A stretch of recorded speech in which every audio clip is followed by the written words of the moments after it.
اگر کسی بادشاہ یا امیر یا دولت مند یا عالم فاضل کے دشمن حاسد زیادہ پیدا ہوئے ہوں، وہ شخص صبح و شام 7 مرتبہ ان آیتوں کو پڑھا کرے، انشاءاللہ کبھی کسی حاسد کی طرف سے کوئی اذیت نہ پہنچے گی، خواہ کتنی ہی کوشش کرے گا مگر ناکام رہے گا۔ تو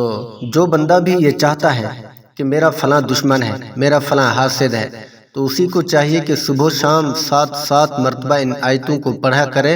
انشاءاللہ کبھی کسی حاسد کی طرف سے کوئی اس کو تکالیف نہیں پہنچے گی، خواہ وہ جتنی ہی تدبیریں اختیار کرے، جتنی ہی طریقے اور راستے استعمال کرے،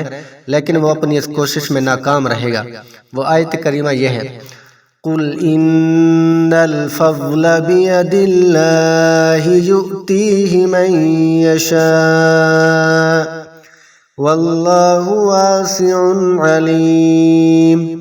يَخْتَصُّ بِرَحْمَتِهِ مَن يَشَاءُ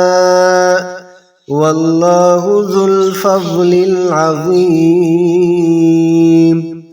صدق اللہ العظیم۔ تو یہ آیت کریمہ ہے، اسی آیت کریمہ کو صبح و شام 7 مرتبہ پڑھا کریں، انشاءاللہ کبھی کسی حاسد کی طرف سے کوئی تکلیف نہیں پہنچے گی۔ بہت کمال کا یہ وظیفہ ہے، انشاءاللہ اللہ تبارک و تعالیٰ آپ کو وہ مقام دے گا، وہ مرتبے دے گا، وہ بلندیاں دے گا جو آپ کی سوچ ہوگی۔ تو ان آیتوں کا ترجمہ یہ ہے، قُلْ إِنَّ الْفَضْلَ، اے محبوب فرما دیجئے کہ فضل، مہربانی اور مرتبے اللہ تعالیٰ کے ہاتھ میں ہے، یؤتیہ من یشاء، جسے چاہتا ہے عطا کر دیتا ہے، واللہ واسع علیم، اللہ تبارک و تعالیٰ وسیع علم والے ہیں، یختص برحمتہ من یشاء، وہ اللہ تعالیٰ اپنی رحمت کے ساتھ خاص کرتا ہے جسے چاہتا ہے، واللہ ذو الفضل العظیم، اور اللہ تعالیٰ بڑے فضل والے ہیں، فضل عظیم والے ہیں۔ معزز مکرم سامعین، امید کرتا ہوں یہ وظیفہ آپ کو سمجھ آ چکا ہوگا۔ تو اللہ تعالیٰ نے قرآنی آیات میں، قرآنی حروف میں برکات رکھی ہوئی ہیں، تو جو بندہ بھی چاہے اسے لوٹ لے۔